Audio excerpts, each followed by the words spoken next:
Matius 9 ayat yang ke-18 sampai ayat yang ke-25. Jadi kita akan mulakan dengan pembacaan apa saja yang terdapat di dalam Matius 9 ayat 18 sampai ke-25. Sementara Yesus berbicara demikian kepada mereka, datanglah seorang kepala rumah ibadat lalu menyembah dia dan berkata, "Anakku perempuan baru saja meninggal, tetapi datanglah dan letakkanlah tanganmu atasnya, maka ia akan hidup." Lalu Yesus pun bangunlah dan mengikuti orang itu bersama-sama dengan murid-muridnya. Pada waktu itu seorang perempuan yang sudah 12 tahun lamanya menderita pendarahan, maju mendekati Yesus dari belakang dan menjamah jubahnya. Karena katanya dalam hatinya, "Asal kujamah jubahnya, aku akan sembuh." Tetapi Yesus berpaling dan memandang dia serta berkata, "Teguhkanlah hatimu, hai anakku, imanmu telah menyelamatkan engkau." Maka sejak saat itu, sembuhlah perempuan itu.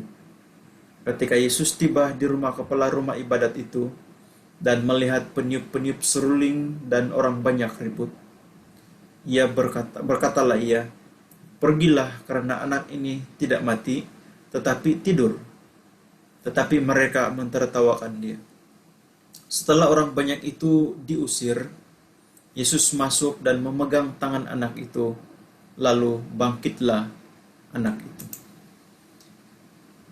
Ya, jadi firman Tuhan ini kalau kita baca sepintas lalu memang banyak pelajaran ataupun banyak informasi yang boleh saja kita mengerti secara harfiah ataupun boleh saja kita mengerti secara literal ataupun tersurat, tetapi mungkin ada juga maksud-maksud yang tersirat ataupun tersembunyi yang perlu kita gali ataupun kita perlu renungkan secara pribadi. Nah, kalau kita perhatikan di dalam ayat yang ke-18 ini, "Anakku perempuan baru saja meninggal." Ini ialah bicara seorang kepala rumah ibadat. Nama dia itu Yairus. Nah, dia ada anak perempuan yang pada ketika itu telah meninggal dunia. Ya, telah meninggal dunia, dan kebetulan Yesus berada di sekitar kawasan mereka, tidak jauh dari tempat mereka, dan dia berjumpa dengan Yesus, menyembah dia dan berkata, "Anakku perempuan baru saja meninggal, tetapi datanglah dan letakkanlah tanganmu atasnya, maka ia akan hidup." Nah, anakku baru saja meninggal. Ini ialah berbicara tentang kematian. Baru saja meninggal. Dia berbicara tentang kematian, dan mungkin juga berbicara tentang pergumulan dosa kita yang merupakan kematian. Nah, jadi pada ayat ini kita dapat melihat secara harfiah bahwa anak perempuan Yairus baru saja meninggal. Dan ayat ini juga pada saat ini mungkin dapat memberitahu kita ataupun dapat menyadarkan kita bahwa juga berbicara tentang pergumulan kita hari-hari ini, tentang dosa yang merupakan suatu kematian. Nah, kita tahu setiap dosa itu adalah kematian. Dan manusia itu pada asasnya, kalau kita berbalik kepada Adam dan Hawa, telah jatuh ke dalam dosa, dan setelah jatuh ke dalam dosa, upahnya adalah kematian, meninggal. Jadi maksudnya semua manusia itu tidak lari daripada kematian, karena dari semula Adam dan Hawa sudah jatuh ke dalam dosa, dan kita mengalami kematian. Bahkan bukan saja kematian, tetapi kita harus berhampas pulas untuk menyerah kehidupan kita, dan barulah kita boleh hidup. Ini menggambarkan, anakku perempuan baru saja meninggal, menggambarkan tentang pergumulan kita akan dosa yang merupakan suatu kematian. Tetapi di dalam konteks yang kita baca hari ini, ia menggambarkan suatu makna yang mungkin sangat penting yang kita akan ketahui selepas ini. Nah, tetapi datanglah dan letakkanlah tanganmu atasnya. Nah, apakah yang kita dapat renungkan di sini? Mungkin tetapi datanglah dan letakkanlah tanganmu atasnya dapat memberitahu kita bahwa Yairus, Yairus ini sedang menyerah ataupun berserah kepada Yesus. Dia juga menjemput Yesus masuk dan menguasai kehidupan keluarganya. Ya, jadi dia juga membenarkan Yesus untuk menjamah keluarganya, khususnya anaknya. Nah, jadi tetapi datanglah dan letakkanlah tanganmu atasnya. Maksudnya Yairus membuka hatinya, menerimanya, mengimaninya, menyerah ataupun berserah kepada Yesus. Nah, apakah saat ini? Apakah saat ini kita menyerah ataupun berserah kepada Yesus di atas segala pergumulan ataupun bebanan dosa kita yang merupakan suatu kematian? Adakah kita sudah menjemput Yesus masuk dan menguasai kehidupan kita? Adakah kita selalu membenarkan ataupun menerima Yesus menjamah hidup kita? Nah, sebagai manusia, memang kita bebas memilih. Kita bebas memilih sama ada kita mau terima Yesus ataupun tidak terima. Oke, jadi sebentar tadi kita sudah berada di di mana? Di satu bahagian kita bebas memilih sebagai manusia. Ya, sebagai manusia, Tuhan tidak ciptakan manusia itu seperti robot yang sudah diaturkan untuk berbuat satu perkara yang sudah ditentukan. Tetapi sebagai manusia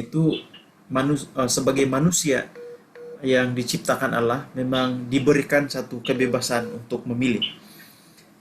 Ya, jadi sebab itu tidak heranlah kalau ada yang memilih untuk percaya, ada yang tidak memilih ataupun masih belum terbuka untuk percaya kepada Yesus. Tetapi saya ingin katakan di sini bahwa memilih Yesus adalah satu pilihan yang tepat. Kenapa satu pilihan yang tepat? Kita akan mengetahui sepanjang uh, perkongsian firman Tuhan kita pada hari ini. Nah, sambungan ayat yang berikutnya, maka ia akan hidup. Maka ia akan hidup. Ini berbicara tentang iman. Kalau kita baca dari semula, anakku perempuan baru saja meninggal, tetapi datanglah dan letakkanlah tanganmu atasnya, maka ia akan hidup. Nah, pernyataan ataupun kata maka ia akan hidup ini merupakan satu ungkapan iman. Ungkapan iman. Dan apa itu iman kalau menurut Ibrani 11 ayat yang pertama? Ibrani 11 ayat yang pertama memberitahu kita bahwa iman itu ialah dasar. Iman itu ialah dasar dari yang kita harapkan dan bukti dari sesuatu ataupun segala sesuatu yang kita tidak lihat. Nah, kalau kita melihat di sini, Yairus mengucapkannya ataupun mengatakannya dengan iman, maka ia akan hidup. Saya berpikir, adakah dia sesungguhnya akan hidup, tetapi dia tidak memikirkan tentang itu, bahkan bahkan dia membuktikan imannya itu dengan tindakannya. Apa bukti imannya dengan tindakannya? Ialah dia berjumpa dengan Yesus dan dia mengatakan bahwa datanglah dan letakkanlah tanganmu atasnya. Imannya itu walaupun dia tidak dapat melihat sesuatu, tetapi dia buktikan dengan tindakannya. Meskipun dia tidak melihat sesuatu, tapi dia buktikan dengan tindakannya. Iya, jadi ini adalah satu yang sangat penting kalau kita realisasikan Ataupun kalau kita, halo, ya,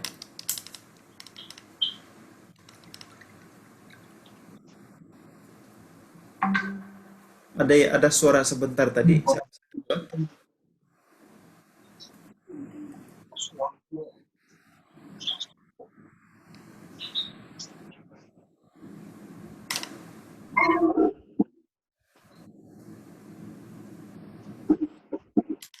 Halo, siapa yang ada respon tadi tuh?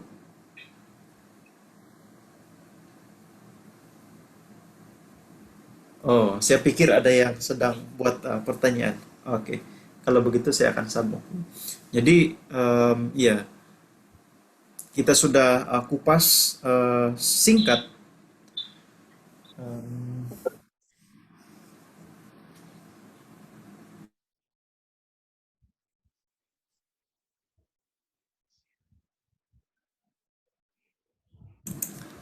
oke, jadi sebentar tadi kita sudah kupas singkat tentang baru saja meninggal, tetapi datanglah dan letakkanlah tanganmu atasnya, dan maka ia akan hidup. Jadi ini berbicara tentang iman dan juga tindakan Yairus untuk keselamatan ataupun kebangkitan anaknya yang semula. Jadi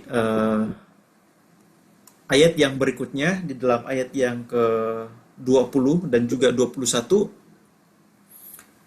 pada waktu itu seorang perempuan yang sudah 12 tahun lamanya menderita pendarahan maju mendekati Yesus dari belakang dan menjamah jumbainya, menjamah jumbai jubahnya. Karena katanya dalam hatinya, asal kujamah saja jubahnya, aku akan sembuh. Nah, ini juga satu perkara yang mengherankan karena di dalam catatan Matius di awal itu Yairus sedang berjumpa dengan Yesus karena hal kematian anaknya. Tetapi di dalam penulisan Matius tiba-tiba diselitkan case ataupun cerita tentang perempuan yang sudah 12 tahun lamanya menderita pendarahan. Jadi ini merupakan suatu macam tanda tanya kepada kita, kenapa tiba-tiba cerita ini diselitkan. Yang pertama, cerita tentang kematian anak Yairus, tiba-tiba ada menyelit pula. Ini ini perempuan yang sudah 12 tahun lamanya menderita pendarahan. Dan apa yang diutarakan ataupun ditonjolkan di sini, dia maju mendekati Yesus dari belakang dan menjamah jumbainya. Kenapa dia bertindak mendekati Yesus dan menjamah jumbai jubahnya? Karena ini, asal kujamah saja jubahnya, aku akan sembuh. Nah, ini pun satu perkara yang penting yang kita perlu renung ataupun perlu eh, mendalami maknanya secara tersurat ataupun tersirat. Nah, kalau kita melihat di sini, apakah masalah ataupun pergumulan yang dialami oleh wanita ini? Masalah ataupun pergumulan yang dialami oleh wanita ini ialah dia telah mengalami pendarahan sudah sekian lama, selama 12 tahun. Nah, ini ialah pergumulan ataupun masalahnya. Dan apa tindakan iman yang dilakukannya?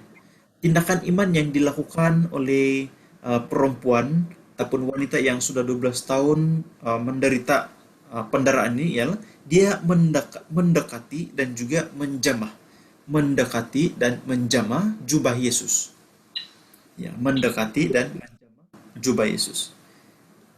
Dan apa yang dikatakan oleh perempuan ini ialah asal kujamah jubahnya, aku akan sembuh.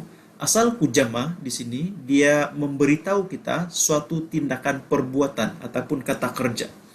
Nah, rupanya iman itu dia bukan hanya satu keadaan di mana dengan mulut saja, tetapi ada disusuli dengan tindakan.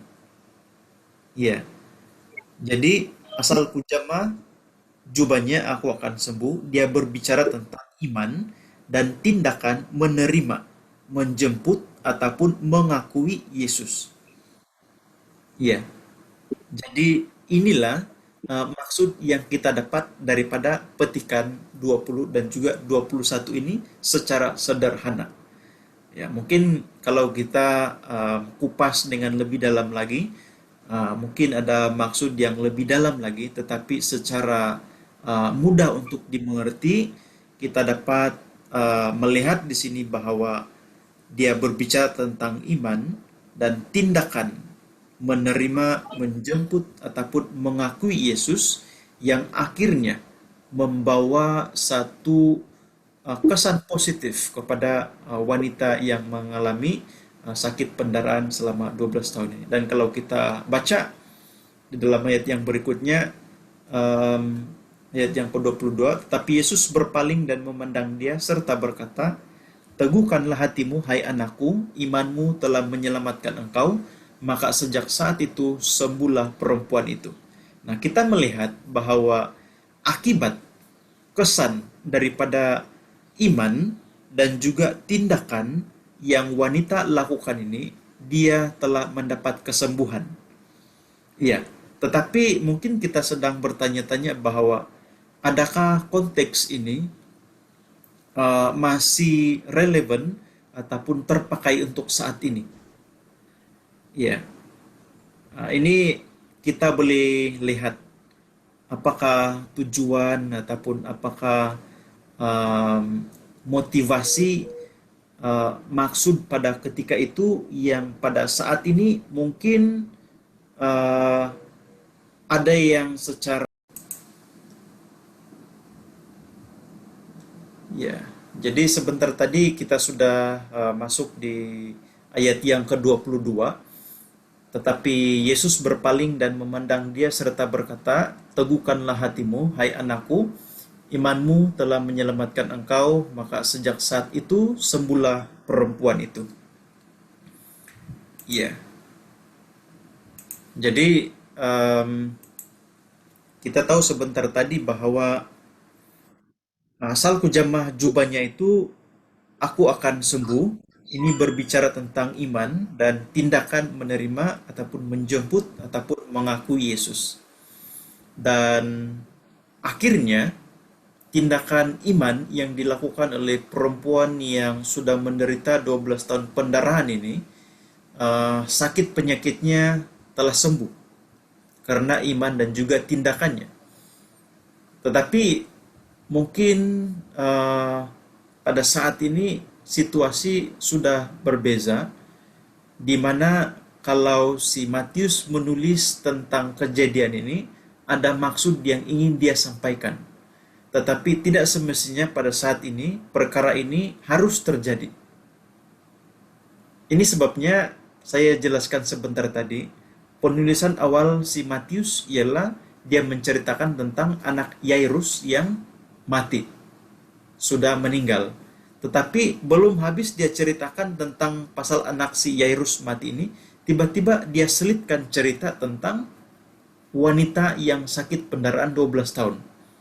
Dan jelas di sana dia ceritakan wanita yang sakit 12 tahun pendarahan ini, dia menyatakan imannya dengan tindakannya, dan apa yang dilakukan oleh Yesus ialah wanita itu telah sembuh karena imannya. Ya, jadi jelas di sini yang ingin disampaikan oleh Matius ialah tindakan iman ataupun iman dan juga tindakan menerima dan juga menjemput Yesus merupakan suatu yang sangat um, sangat uh, berguna sekali untuk dimengerti, yang berkaitan dengan yang pertama keselamatan ataupun satu kebangkitan, keselamatan, kebangkitan dan juga kesembuhan. Nah, tetapi Yesus juga memberi amaran ataupun memberikan satu uh, penekanan kepada perempuan ini bahwa teguhkanlah hatimu. Nah, di dalam firman Yesus yang lain, semasa dia berhadapan dengan orang-orang Farisi menuduh murid-murid Yesus bahwa mereka telah melakukan ataupun terlibat dengan perkara-perkara yang najis karena mereka makan dengan tidak membasuh tangan dan sebagainya. Karena dalam tradisi mereka itu, mereka sangat ketat dengan tradisi-tradisi dan juga peraturan, dan kalau dilanggar itu boleh menyebabkan mereka najis. Tetapi feedback ataupun maklum balas Yesus kepada para orang Farisi itu ialah bukan yang masuk ke dalam badan itu yang menyebabkan orang menjadi najis, tetapi apa yang keluar dari dalam hati.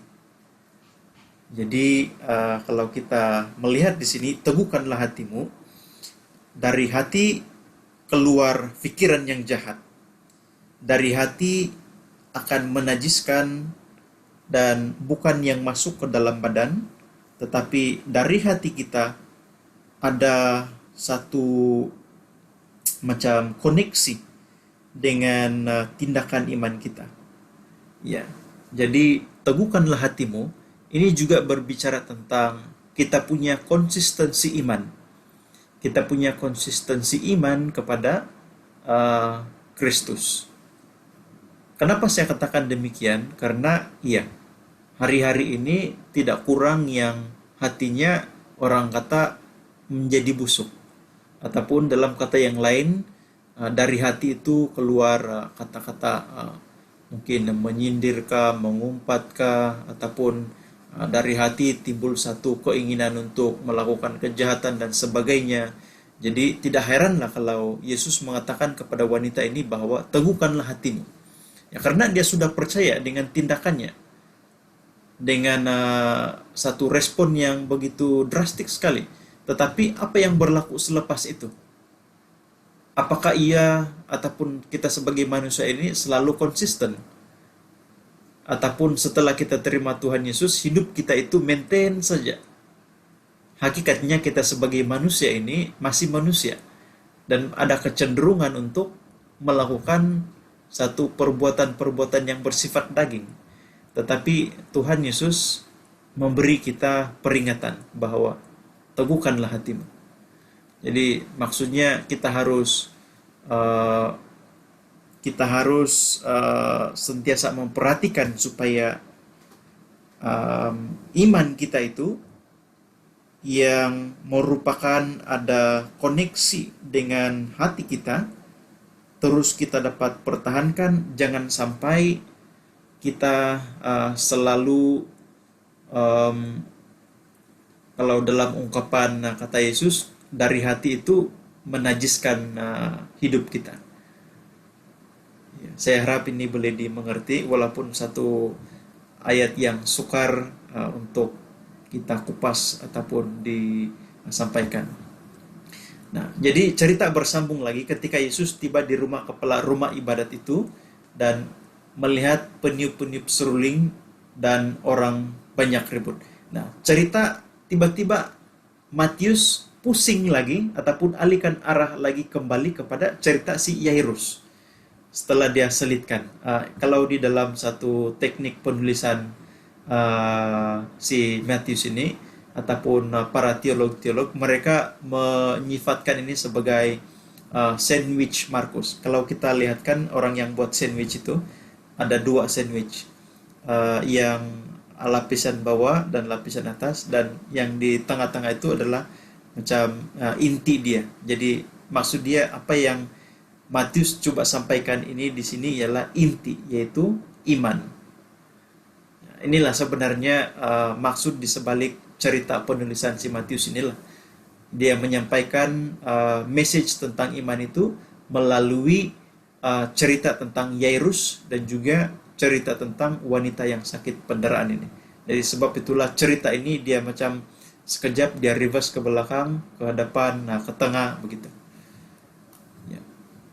Jadi berbalik kepada cerita Yairus, setelah kira-kira beginilah. Mula-mula dia jumpa dengan Yairus, di tengah jalan dia jumpa dengan wanita pendarahan, lepas itu akhirnya dia punya macam kemuncak, dia sampai di rumah Yairus, dan apa yang berlaku? Berkatalah ia, pergilah, karena anak ini tidak mati tetapi tidur, tetapi mereka mentertawakan dia. Jadi sebagai manusia biasa, kalau ada orang mengatakan bahwa kalau orang di depan mata kita itu sudah mati dan kita katakan dia sedang tidur, mungkin orang akan beranggapan dengan kita bahwa tidak normal ini orang. Tetapi berbeza dengan apa yang berlaku kepada Yesus, di mana bukan saja dia mengatakan bahwa anak ini tidak mati tetapi tidur, tetapi sesungguhnya dia telah membuktikan bahwa anak itu telah bangkit. Ya. Nah, anak ini tidak mati tetapi tidur. Apakah pelajaran yang kita dapat ambil daripada petikan ini? Nah, ini memberitahu kita bahwa sungguh manusia itu ada kebangkitan. Nah, kalau kita melihat kepada anak Yairus yang mati ini, setelah dia mati ada kebangkitan ataupun dia bangkit. Jadi itu memberi message kepada kita bahwa sungguh manusia itu ada kebangkitan. Ya, jadi kita harus percaya bahwa selepas kita mati pasti ada kebangkitan. Tetapi di dalam kebangkitan itu, apakah mahkota yang kita akan terima? Semada mahkota di kiri ataupun mahkota di kanan. Itu saya tidak membahas dengan lebih lanjut karena kita hanya berfokus pada cerita untuk hari ini. Nah, juga memberikan hint ataupun memberikan satu petanda bahwa kebangkitan Yesus sungguh akan terjadi. Nah, jadi kalau kita melihat sebelum Yesus disalibkan, mati, dan juga bangkit, Yesus telah membangkitkan anak Yairus. Yesus juga telah membangkitkan Lazarus. Dan kebangkitan ini juga memberikan konfirmasi kepada kita bahwa untuk kebangkitan Yesus tidak ada yang mustahil, ataupun itu sesuatu yang tidak asing lagi.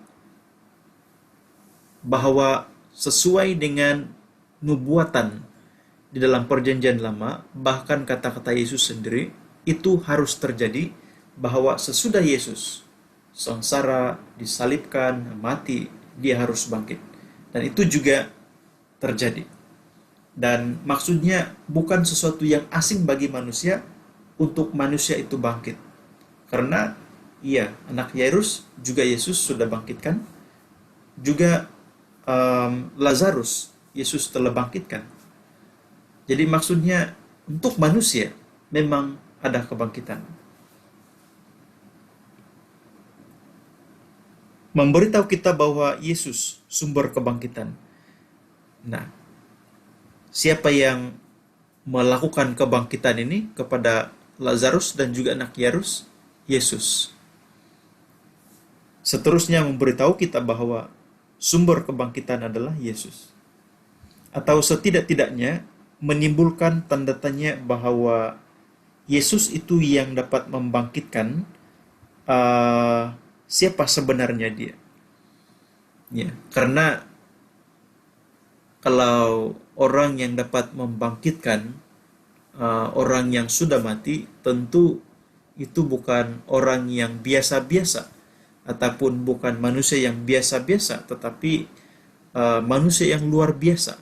Dan di dalam pemuridan yang telah lalu kita sudah menjelaskan ini bahwa Yesus itu bukan hanya manusia biasa, tetapi dia adalah manusia yang sempurna dan juga merupakan Allah itu sendiri yang telah turun ke dunia untuk misi penyelamatan manusia yang telah jatuh ke dalam dosa. Nah, memberikan kita harapan bahwa kita walaupun kehilangan orang yang tersayang, tetapi beriman kepada Yesus, ada kebangkitan dan juga ada keselamatan. Dan kalau kita melihat apa respon Yesus di sini, kematian umpama istirahat ataupun tidur. Nah, pergilah karena anak ini tidak mati, tetapi tidur. Dia biasanya kalau manusia itu waktu malam kita sudah penat ataupun merehatkan diri, kita tidur. Jadi dia umpama macam satu istirahat. Jadi rupanya kematian kita secara fisikal bagi orang-orang yang percaya merupakan satu macam istirahat ataupun berehat seketika dan kita akan bangkit lagi. Ya. Nah, jadi ayat yang ke-25 memberitahu kita bahwa setelah orang banyak itu diusir, Yesus masuk dan memegang tangan anak itu, lalu bangkitlah anak itu. Anak itu bangkit karena Yesus membangkitkan dia. Nah, sebagai akhir dari renungan kita pada pagi ini, kita boleh lihat di dalam Yohanes 11 ayat 25 dan 26. Ini ialah kata-kata Yesus sendiri bahwa akulah kebangkitan dan hidup. Barang siapa percaya kepadaku, ia akan hidup walaupun ia sudah mati. Dan setiap orang yang hidup dan yang percaya kepadaku tidak akan mati selama-lamanya. Percayakah engkau akan hal ini? Nah, inilah yang kita pegang sebagai orang percaya. Kita harus beriman kepada Yesus, dan iman itu bukan saja satu iman di dalam kata-kata di mulut kita, tetapi harus juga ada tindakan. Harus juga ada tindakan. Jadi, apa yang kita lakukan seperti yang dilakukan oleh Yairus sebentar tadi, dan saya percaya ini juga sama tindakan dengan perempuan pendaran tadi, bahwa kita harus datang dan membenarkan, ataupun kalau di sini, tetapi datanglah dan letakkanlah tanganmu atasnya. Di dalam kata yang lain, kita harus menyerah, berserah kepada Yesus, menjemput Yesus masuk dan menguasai kehidupan kita, membenarkan, menerima Yesus menjamah hidup kita, sehingga akhirnya. Jadi mari kita terus konsisten, karena Yesus sudah memberitahu kita bahwa dialah kebangkitan dan hidup. Kepada siapa yang percaya kepadanya akan hidup walaupun sudah mati. Dan setiap orang yang hidup dan percaya kepada Yesus tidak akan mati selama-lamanya. Jadi pertanyaannya, percayakah engkau akan hal ini? Marilah kita pegang kata-kata ini, merupakan satu anugerah kepada kita yang percaya kepada Yesus. Amin.